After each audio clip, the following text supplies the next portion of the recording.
मुंबईमध्ये कोरोना वाढतोय। मुंबईत 8 कोरोना रुग्ण समोर आले आहेत। मुंबईच्या सेव्हन हिल रुग्णालयामध्ये या रुग्णांवर उपचार करण्यात आलेले आहेत। त्यांना इथं दाखल करण्यात आलेलं आहे। मुंबईमध्ये 8 कोरोना रुग्ण आढळलेले आहेत। यावेळी एक महत्त्वाची बातमी आपण बघतोय। मुंबईला पुन्हा एकदा कोरोना रुग्ण जे आहेत ते इथं वाढत असल्याचं दिसतंय आणि या ठिकाणी हे रुग्ण वाढत असल्यामुळे मुंबईकरांचं टेन्शन वाढलेलं आहे। मुंबईच्या सेव्हन हिल्स या रुग्णालयामध्ये या कोरोनाग्रस्तांवर उपचार सुरू आहेत। यावेळी एक महत्त्वाची बातमी आपण बघतोय।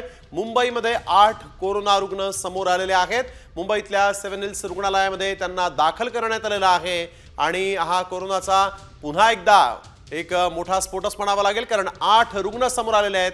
त्यामुळे आता या रुग्णांवर तातडीने उपचार करणं अतिशय महत्त्वाचं झालेलं आहे आणि कोरोनाचा प्रसार होऊ नये त्यासाठी देखील उपाययोजना काळजी घेणं देखील तितकंच महत्त्वाचं आहे।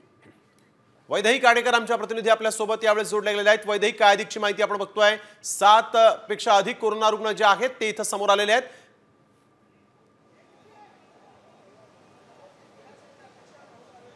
नक्कीच स्नेहिल, जर आपण बघितलं तर मुंबईमध्ये कोविडच्या रुग्णांची संख्या वाढते की काय अशी शक्यता सध्या निर्माण झालेली आहे। कारण की केएम रुग्णालयामध्ये आता काल आपण बघितलं की 2 कोविड सदृश्य असलेल्या रुग्णांचा मृत्यू झाला होता आणि त्यानंतर 8 रुग्णांना सेव्हन हिल्स हॉस्पिटलमध्ये जे आहे ते दाखल करण्यात आलं होतं। मात्र या 8 रुग्णांना वेगवेगळ्या व्याधींना खरं तर या रुग्णालयामध्ये दाखल करण्यात आल्याची माहिती जरी दिली असली तरी यांचा रिपोर्ट जो आहे तो कोविड पॉझिटिव्ह आहे। त्याच्यामुळे आता केएम जर रुग्णालयामध्ये ही परिस्थिती आहे तर इतर रुग्णालयांमध्ये काय नेमकी परिस्थिती असेल अशी शक्यता सध्या वर्तवण्यात आलेली आहे। आणि मुंबईमध्ये अगदी वैद्य आणि आपण सगळ्यांनीच काळजी घेणं देखील तितकंच गरजेचं आहे, सावध होणं देखील तितकंच गरजेचं आहे। धन्यवाद आपण दिलेल्या सविस्तर माहितीसाठी।